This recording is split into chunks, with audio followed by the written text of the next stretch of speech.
আজকে খুতবার সংক্ষিপ্ত বিষয় হক গ্রহণের প্রতিবন্ধকতা। হক অনেকগুলো হয় না, হক হয় একটাই, সত্য একটাই। হকের বিপরীতে বাতিল হয় অনেক, ঠিক না?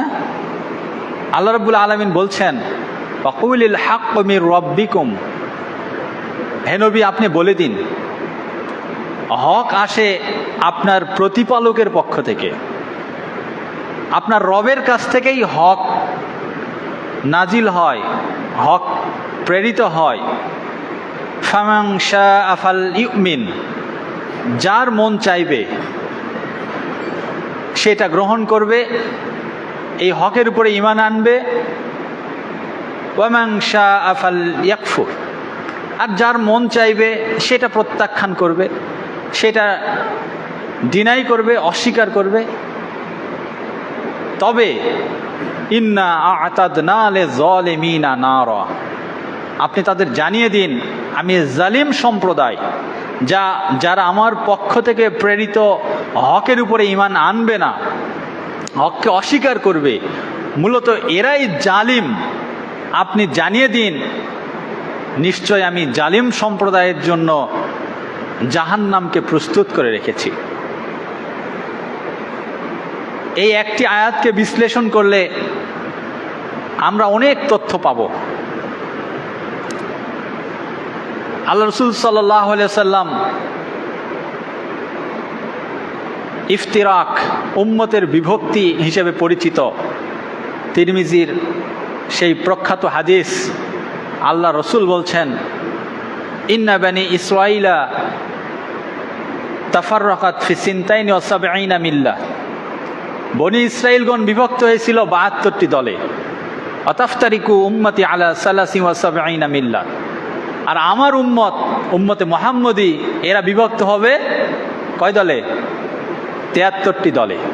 আল্লাহ রসুল বলছেন কুল্লুহুম ফিন্নার, এই ৭৩ ফেরকা বিভক্ত দলের প্রত্যেকটা দলই জাহান্নামী, ইল্লা মিল্লাতিন ওয়াহিদ, তবে একটা দল ব্যতীত। সাহাবীরা প্রশ্ন করলেন আল্লাহ রাসূল কারা সেই দল? কারা সেই দল যারা জাহান্নাম থেকে মুক্ত থাকবে? আল্লাহ রাসূল বলছেন মা আনা আলাইহি ওয়া সাহাবী, আমি এবং আমার সাহাবীগণ যেই মতের উপরে টিকে আছি, যে আদর্শের উপরে টিকে আছি, এই আদর্শ যারা গ্রহণ করবে, এইটার উপরে যারা টিকে থাকবে, এরাই কেবল মুক্তিকামী দল, ফিরকায়ে নাজিয়া। আলহামদুলিল্লাহ। এই হাদিসের মধ্যে আল্লাহ রাসূল সুস্পষ্টভাবে উম্মতের বিভক্তির ব্যাপারে ভবিষ্যৎবাণী করেছেন এবং কারা নাজাত প্রাপ্ত সেইটার ব্যাপারে আল্লাহ রাসূল ইঙ্গিত দিয়েছেন। তবে পরিতাপের বিষয় এই যে যদি আমরা নাজাত প্রাপ্ত ফিরকায়ে নাজিয়ার বৈশিষ্ট্যপ্রাপ্ত আহলে সুন্নাত ওয়াল জামাত তথা সালাফি আকীদা সম্পন্ন বা আহলুল হাদিস আকীদা সম্পন্ন যেই জামাত, তাদের বৈশিষ্ট্য, তাদের আমল, তাদের আকীদা আমাদের কাছে জানা আছে, আমরা এটা জানি, এর উপরে বিশ্বাস করি এবং আমল করি। এর বিপরীতে আমরা আরো অসংখ্য আকীদা সম্পন্ন দল, ফেরকা দেখতে পাই, কিন্তু আজ পর্যন্ত আমরা এমনটা কাউকে বলতে শুনিনি, কোনো একটা দল, কোনো একটা ফেরকা তারা বলেছে যে আমরা বাতিল ফেরকা। এরকম কেউ কি কোনোদিন আজ পর্যন্ত বলেছে? প্রত্যেকেই বলে যে আমরা হক, এবং প্রত্যেকেই নিজেদেরকে সঠিক বলে দাবি করে এবং অপরকে, অন্যদেরকে বাতিল ফেরকা হিসেবে অভিহিত করে, সাব্যস্ত করে। এটাই হচ্ছে এবং এটাই হয়ে আসতেছে। আসলে হক যারা গ্রহণ করবে, আল্লাহর পক্ষ থেকে এবং রসুলের পক্ষ থেকে প্রেরিত ওহী, এই ওহী হচ্ছে হকের চূড়ান্ত মানদণ্ড। যারা এই ওহির আদেশকে নিজের ব্যক্তি, পরিবার, সামাজিক, অর্থনৈতিক, রাজনৈতিক, সার্বিক জীবনে গ্রহণ করতে পারবে, তারাই কেবল হককে গ্রহণ করলো। আর যারা এগুলোর কোনো একটা বিষয়কে উপেক্ষা করবে, অস্বীকার করবে, কিংবা পালন করতে আলসেমি করবে, তারাই হক থেকে দূরে থাকবে। সম্মানিত উপস্থিতি, এই হক গ্রহণে কি ধরনের প্রতিবন্ধকতা, কি ধরনের বাধার সম্মুখীন আমরা হই, তার পয়েন্ট আকারে কয়েকটি আমরা সংক্ষিপ্ত সময় উল্লেখ করবো ইনশাআল্লাহুল আজিজ। হক গ্রহণের এক নম্বর প্রতিবন্ধকতা হচ্ছে জাহালাত, অজ্ঞতা। এই অজ্ঞতার কারণে, জাহালাতের কারণে আমাদের মধ্যে অনেক ভাই আছে যারা হক থেকে মাহরুম হয়, হক গ্রহণ থেকে তারা মাহরুম থাকে। বিভিন্ন ধরনের ফেরকা, ইসলামের প্রাথমিক যুগে যেই ফেরকাগুলোর কোনো অস্তিত্ব ছিল না, তেমন অনেক ফেরকা পরবর্তীতে ইসলামের নাম করে ধর্মের মধ্যে ঢুকে গেছে। আল্লাহ রসুল সাল্লাল্লাহু আলাইহি সাল্লাম এবং খোলাফায়ে রাশেদিনের প্রথম যুগে এগুলোর কোনো অস্তিত্ব ছিল না, কিন্তু পরবর্তীতে আমরা দেখতে পাই ওমর রাদিয়াল্লাহু তাআলা আনহুর খেলাফতের পরে যখন ওসমান রাদিয়াল্লাহু তাআলা আনহু খেলাফতের দায়িত্ব আসলেন, তার সময় থেকে বিভিন্ন বাতিল ফেরকা মাথা চারা দেওয়া শুরু করলো। তিনি ইহুদিদের চক্রান্তের কারণে শাহাদত বরণ করলেন। তারপরে আসলো আলী রাদিয়াল্লাহু তাআলা আনহুর খেলাফত। সেখানে আমরা দেখতে পেলাম খারেজিদের উদ্ভব হলো। খারেজিদের উদ্ভব হলো যখন তাকে হত্যা করা হলো, এরপর পর্যায়ক্রমে শিয়া, জাবরিয়া, কাদরিয়া, মুতাজিলা, বিভিন্ন রকমের বাতিল ফেরকা ধর্মের নামে ইসলামে প্রবেশ করলো এবং তারাই কেবল নিজেদেরকে হক বলে সাব্যস্ত করতে শুরু করলো। অথচ তাদের মধ্যে বিভিন্ন আকিদা বিধ্বংসী, বিভিন্ন ইমান বিধ্বংসী আকিদা ও আমল পরিলক্ষিত হয়, এখনো আছে। অথচ দুর্ভাগ্যজনক হলেও সত্য, তারা কখনো নিজেদেরকে অমুসলিম বলে পরিচয় দেয় না। আমরাও মায়ায় পড়ে কিংবা ইহুদি খ্রিস্টানদের চক্রান্তে পড়ে তাদেরকেই সত্যিকারের মুসলিম ভেবে বসে আছি। সম্মানিত উপস্থিতি, এটাতে গেল প্রাচীন কথা, কিন্তু পরবর্তীতে জাহালাতের কারণে, অজ্ঞতার কারণে বিভিন্ন সুফিজম, পীর মুরিদি, বিভিন্ন রকম তরিকাপন্থী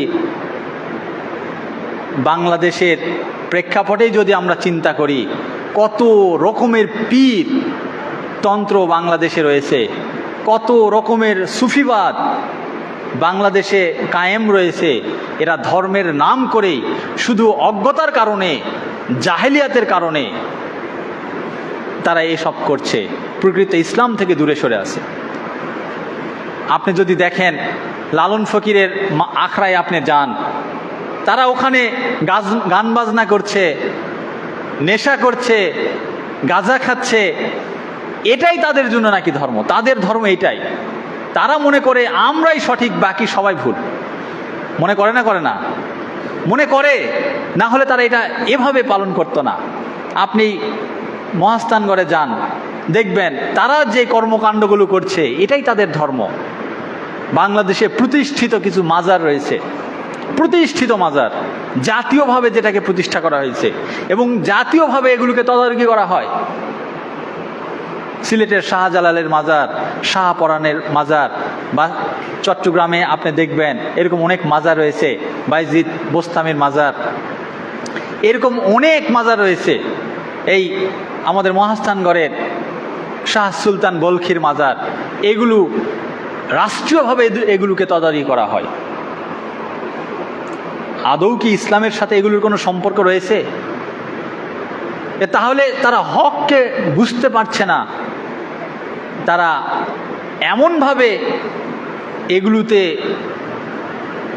ডুবে গেছে, এত মজা পেয়েছে যে দুনিয়া অর্জন হচ্ছে খুব ভালোভাবে এগুলোর দ্বারা, যার কারণে তারা আর প্রকৃত হকটাকে খুঁজে পাওয়ার চেষ্টাও করছে না। তাহলে এই জাহেলিয়াতের কারণে, জাহালাতের কারণে এক শ্রেণীর মানুষ হক থেকে দূরে থাকে।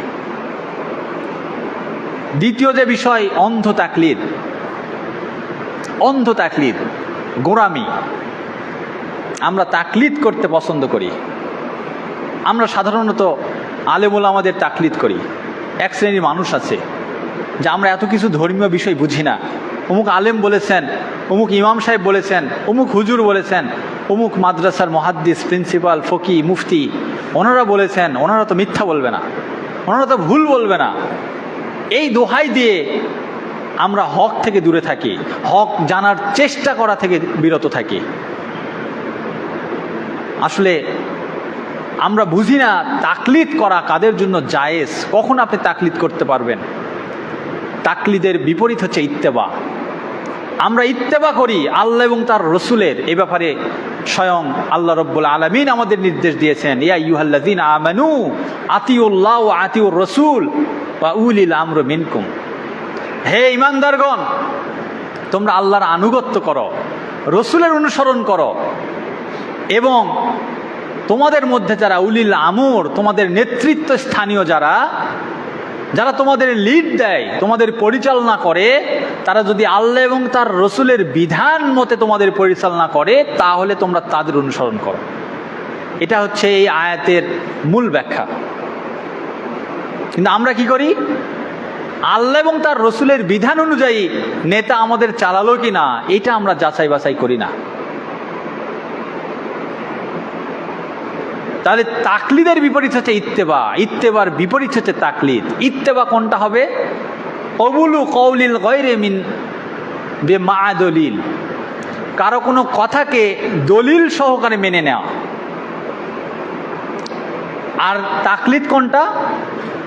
কবুলু কওলিল গায়রি বিলা দলিল, কারো কোনো কথাকে, কোনো ফতোয়াকে বিনা দলিলে,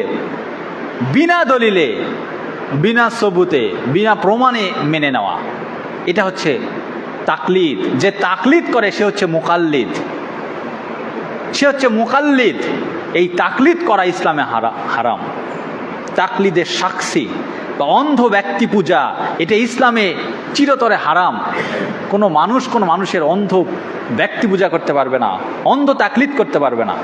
আল্লাহ রব্বুল আলামিন এ ব্যাপারে নির্দেশ দিয়েছেন, আপনার যদি কোনো বিষয় অজানা থাকে শরীয়তের ব্যাপারে, ইসলামী বিধিবিধানের ব্যাপারে, আপনার করণীয় হচ্ছে আপনি সেটা জিজ্ঞাসা করবেন। কাকে জিজ্ঞাসা করবেন?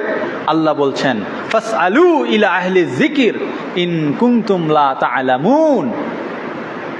যদি তোমাদের কোনো বিষয় অজানা থাকে, তোমরা আহলে যিকির, যারা জ্ঞানী সম্প্রদায়, যারা আলেম সম্প্রদায়, তাদের জিজ্ঞাসা করে জেনে নাও।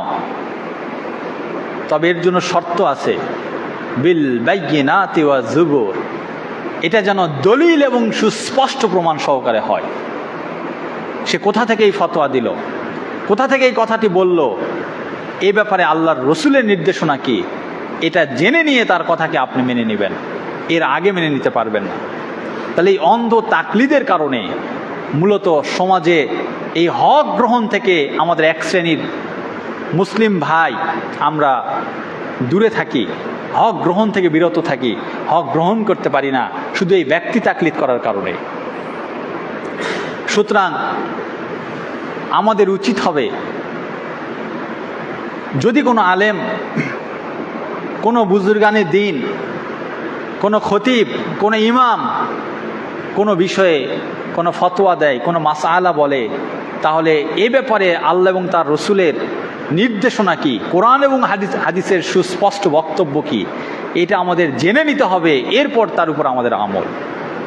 3 নম্বর বিষয়, গোঁড়ামি, পক্ষপাতিত্ব। গোঁড়ামি করা, পক্ষপাতিত্ব করা, এই গোঁড়ামি এবং পক্ষপাতিত্বের কারণে আমরা হক থেকে দূরে থাকি। এটা কেমন কিভাবে হয়? আমরা একজন আলেমকে, আমাদের অনেকেই আছে, অনেকেই আমাদের সবার মধ্যে এই বিষয়টা রয়েছে যে একজন ব্যক্তিকে, একজন আলেমকে আমি বেশি মহাব্বত করি, বেশি ভালোবাসি, উনি যেটা বলবে সেটাই ঠিক, উনি ভুল করতে পারে না। এটা যদি কেউ মনে করে তাহলে সে গোঁড়ামিতে পড়ে যাবে, তাহলে সে হকের দিশা কখনো পাবে না। এর প্রমাণ দেখুন, গোঁড়ামি করে কিভাবে মানুষ হক থেকে দূরে থাকে। আল্লাহ রাব্বুল আলামিন আমাদের যে বিধান দিয়েছেন, যেই নির্দেশনাগুলো দিয়েছেন, সুস্পষ্টভাবে কোরআনে যেগুলো এসেছে সেগুলোকে আপনাকে সেভাবেই বিশ্বাস করতে হবে। ধরুন আমাদের মধ্যে অনেক মানুষ আছে যারা বিশ্বাস করে আল্লাহ সব জায়গায় বিরাজমান। আছে না এরকম মানুষ? এরকম আকীদা সম্পন্ন মানুষ আছে না নাই? আছে। কোরআনের বক্তব্য কি? আল্লাহ কি বলছেন? আর রহমান আলাল আরশিস ইস্তাওয়া। কোরআনের অনেক জায়গায় এসেছে দয়াময় আল্লাহ রহমান, তিনি আরশের সমাসীন, তিনি আসমানে আছেন।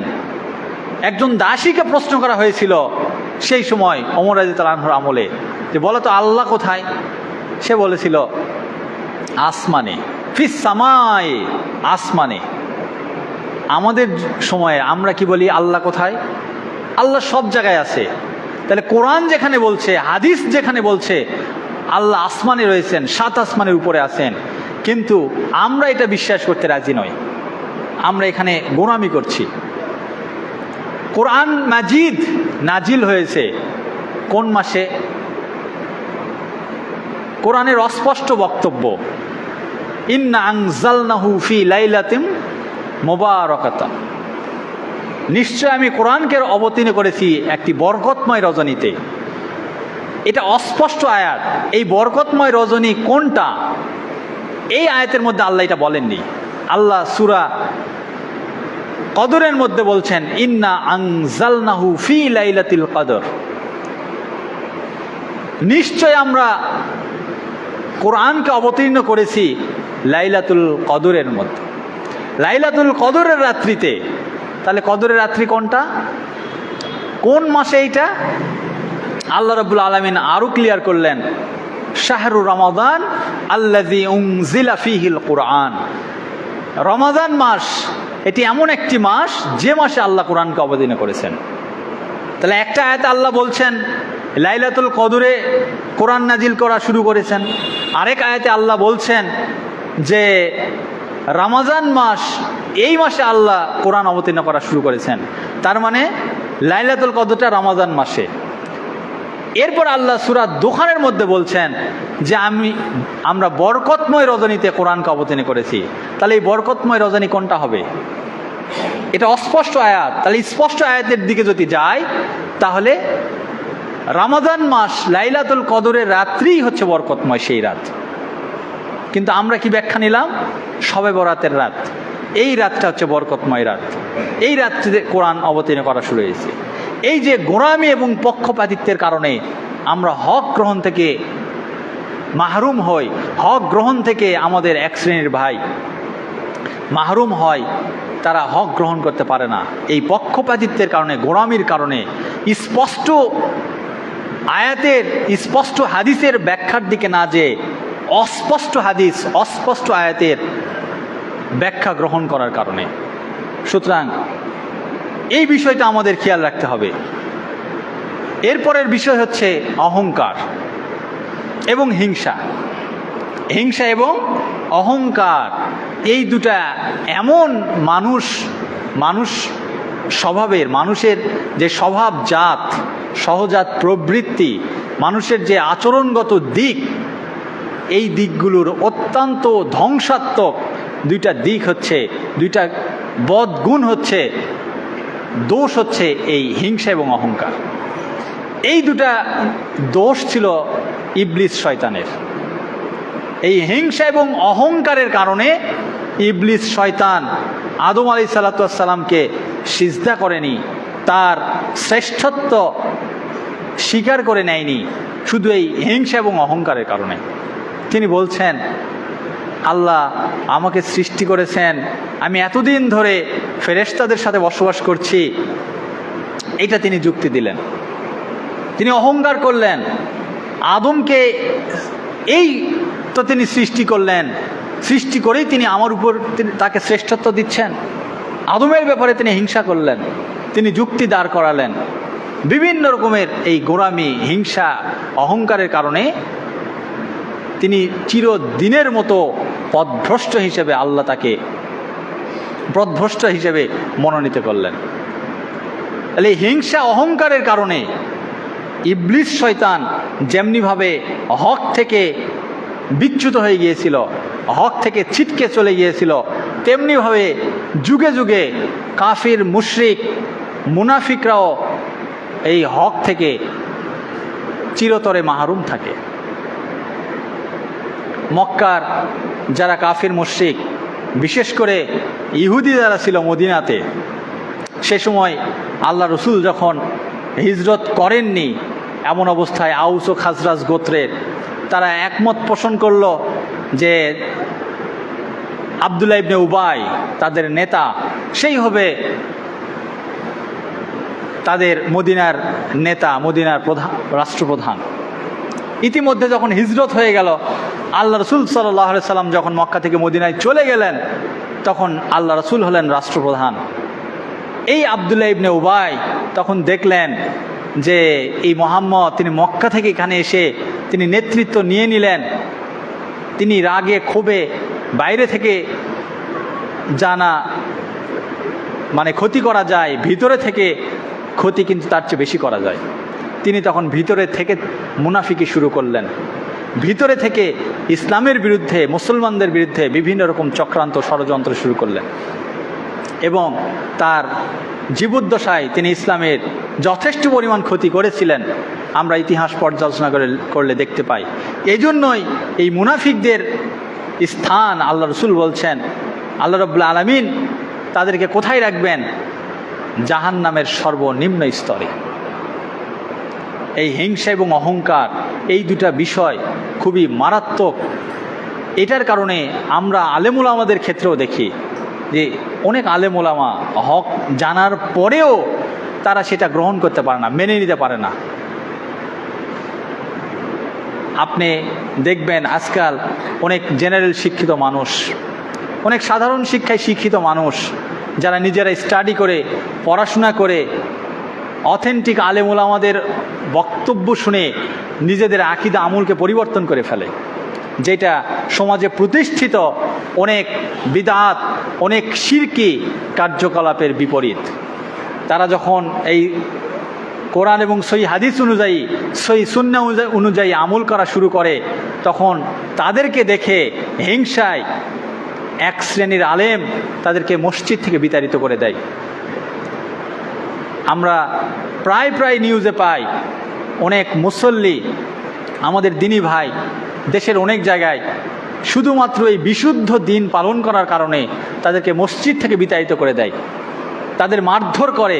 এমনকি গত সপ্তাহে আসছে যে একটা মসজিদ পুড়াই দেওয়া, মানে ভাঙচুর করা হয়েছে। প্রতিনিয়ত ময়মনসিংহের ঘটনা, প্রতিনিয়ত এইরকম ঘটনা ঘটতেছে, প্রতিনিয়ত। তাহলে তারা কেন এটা করছে? তারা কি আমাদেরকে হক মনে করে? না, তারা নিজেদেরকেই কেবল হক মনে করে, আর আমাদেরকে ভ্রান্ত ফেরকা মনে করে, বাতিল ফেরকা মনে করে, আমাদেরকে ইহুদি খ্রিস্টানদের দালাল মনে করে। এজন্য তারা মনে করে আমাদেরকে মারা, আমাদেরকে মসজিদ থেকে বের করে দেওয়া, আমাদের মসজিদ ভাঙচুর করা, এটাই তাদের কাছে জিহাদ, এটাই তাদের কাছে ইসলামকে টিকিয়ে রাখার একটা অন্যতম মাধ্যম, অন্যতম হাতিয়ার। অথচ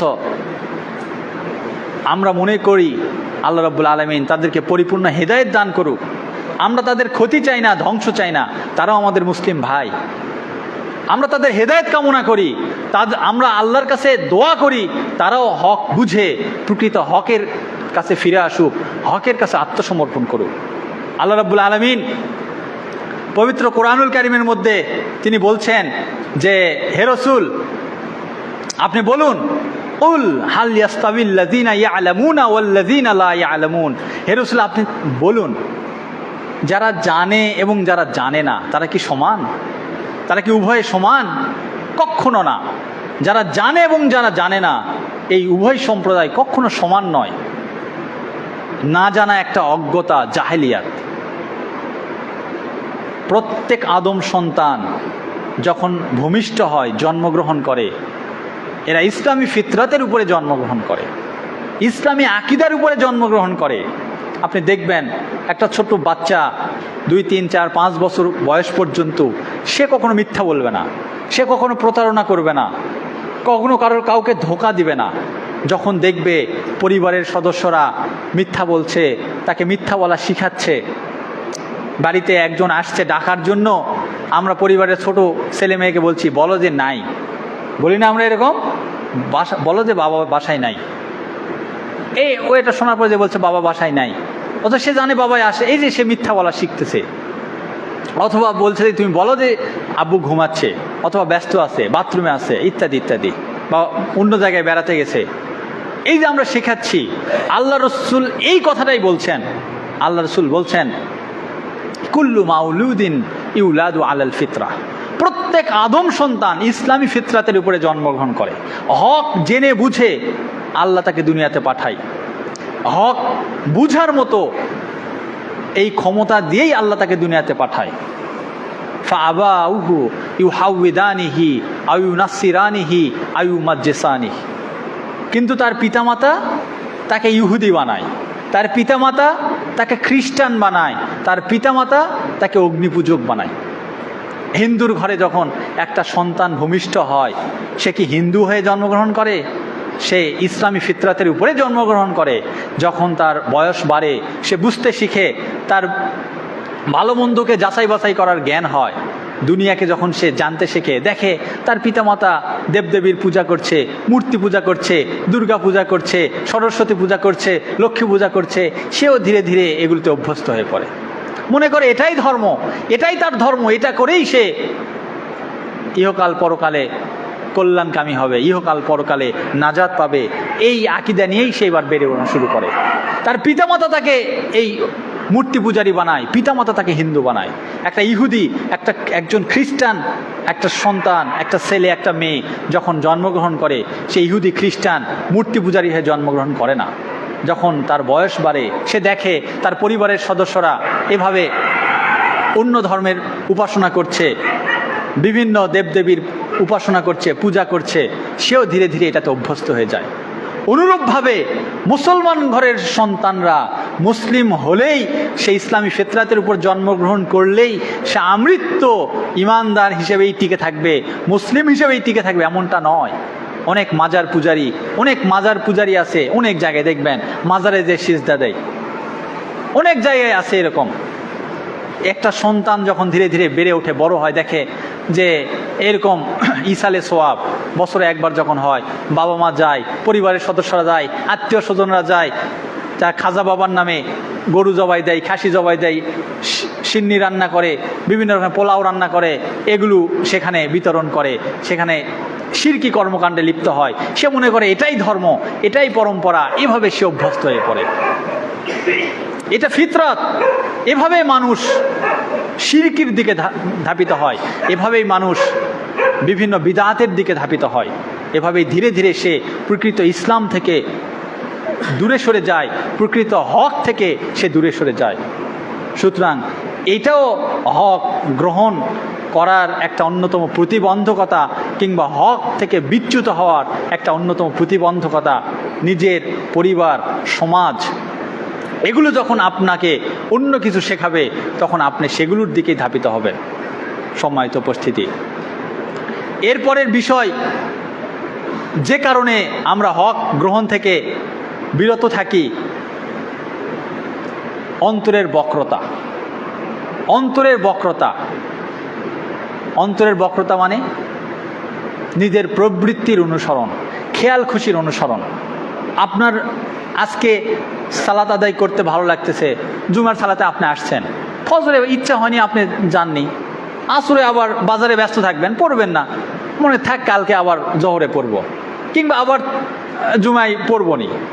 এই যে আপনার প্রবৃত্তির অনুসরণ আপনি করছেন, আপনি হক থেকে বিচ্যুত হয়েছেন, আপনি প্রকৃত হকের সন্ধান এখনো পাননি, আপনি বুঝতেই পারেননি ইসলামটা কি, আপনার খেয়াল খুশি মতো ইসলাম আপনি পালন করবেন, এই জন্য ইসলাম দুনিয়াতে আসেনি।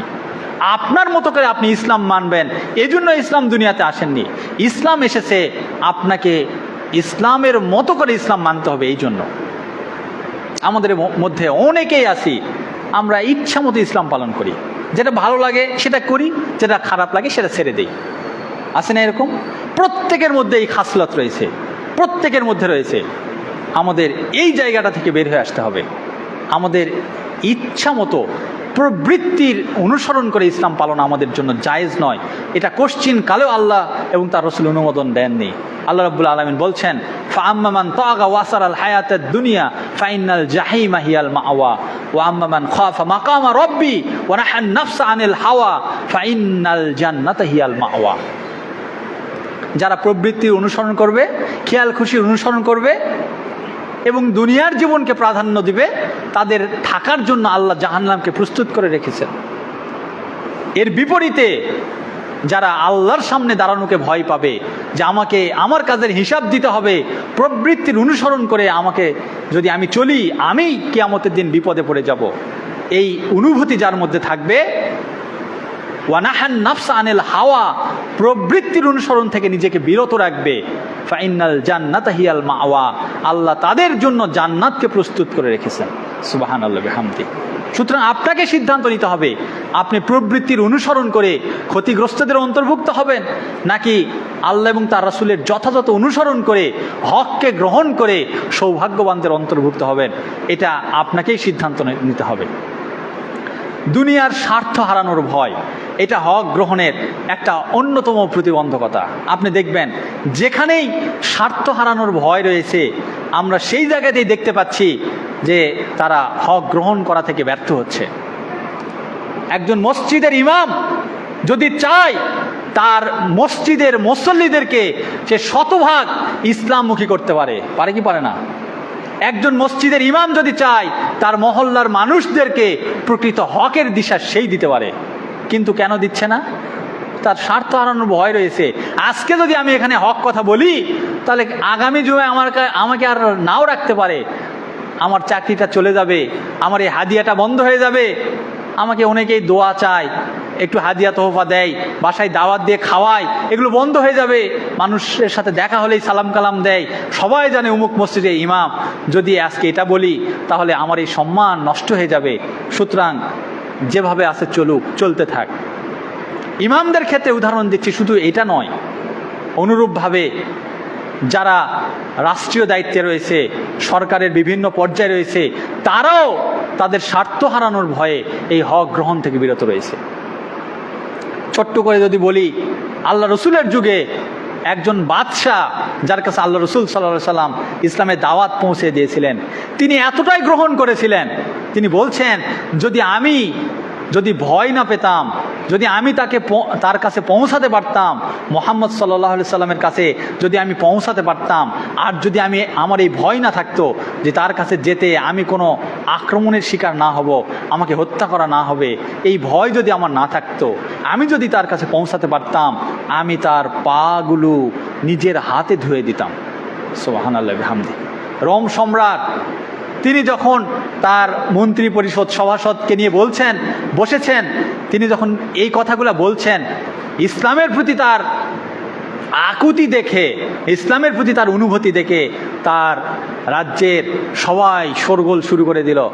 তখন তিনি বলছেন, আরে না, আমি তো কেবল দেখছিলাম যে যদি কেউ তোমাদের কাছে ইসলামের দাওয়াত দেয়, তাহলে তোমরা, যদি কেউ এসে বলে যে তোমাদের বাপদাদার ধর্ম ভুল, তোমরা এই ধর্ম গ্রহণ করো, নতুন ধর্ম গ্রহণ করো, তখন তোমাদের অভিমত কি হবে, আমি এটা যাচাই করার জন্য তোমাদের সামনে এটা উপস্থাপন করেছি। দেখুন, ইনি তার সম্মান হারার ভয়ে, তার রাজত্ব হারার ভয়ে, তার জীবন হারানোর ভয়ে ইসলামকে জানার পরেও তিনি এটা মানতে পারেননি। অনুরূপভাবে মক্কার কাফের মুশরিকরা, তারা তাদের পজিশন হারানোর ভয়ে, তাদের নাম যশ খ্যাতি হারানোর ভয়ে তারা ইসলামকে জানার পরেও, আল্লাহ রসুলকে চেনার পরেও তার প্রতি ঈমান আনতে পারেননি। সম্মানিত উপস্থিতি, এগুলো হচ্ছে হক গ্রহণের প্রতিবন্ধকতা। সে যুগে যেমন ছিল, এই যুগে আছে, কিয়ামত পর্যন্ত থাকবে। আপনি যদি সব কিছুকে উপেক্ষা করেন, তাহলে আপনি হককে গ্রহণ করতে পারবেন। আর অনেক পয়েন্ট রয়েছে ছিল, আসলে খুতবার সময় সংক্ষিপ্ত। আমরা লোকলজ্জার ভয়ে কিংবা অধীনস্থদের মানে সম্মান পাওয়ার আশায় কিংবা ঊর্ধ্বতনদের তোষামত করার কারণে অনেক সময় হক থেকে বিরত থাকি। এগুলো আমাদের হক থেকে বিরত থাকার অন্যতম কারণ। আল্লাহ রাব্বুল আলামিন যেন আমাদেরকে যাবতীয় দুনিয়াবি লালসা, দুনিয়াবি লোভ এগুলো থেকে মুক্ত রেখে হককে গ্রহণ করা যেন তৌফিক দান করেন, আল্লাহুম্মা আমিন। ওহির বিধানই একমাত্র চূড়ান্ত। যখন যেই আমলটি আমার কোরআন এবং সহিহ হাদিস বিরোধী প্রমাণিত হবে, আমরা সেটাকে ছেড়ে দিব। সেটা কোন মাযহাবের সাথে মিলল, কোনটার সাথে মিলল না, সেটা আমার দেখার বিষয় নয়। আমরা সব মাযহাবকে সম্মান করি, কিন্তু আল্লাহর রসুলের কোনো কথার সাথে যদি ইমামদের কোনো কওল, মাযহাবি কোনো ফতোয়া যদি সাংঘর্ষিক হয়, আপনি কোনটা মানবেন? রসুলেরটা মানবেন না? তাহলে আল্লাহর রসুলকে যদি আপনি প্রাধান্য না দিতে পারেন, তাহলে আপনি জীবনে আর যাই কিছুই করেন না কেন, আপনার জীবন ইহকালে সফলতা পেলেও পরকালে চূড়ান্ত সফলতা আপনি পাবেন না। যদি রসুলের কথাকে প্রাধান্য দিতে পারেন, আল্লাহর নির্দেশকে প্রাধান্য দিতে পারেন, দুনিয়াবী জীবন আপনার টেনে হিস্ট্রে যেভাবেই পার হোক না কেন, পরকালীন জীবনে আপনি চূড়ান্ত সফলতা পাবেন, এটা নিশ্চিত ইনশাআল্লাহ। আল্লাহ রাব্বুল আলামিন আমাদের সার্বিক তৌফিক দান করুন, আল্লাহুম্মা আমিন।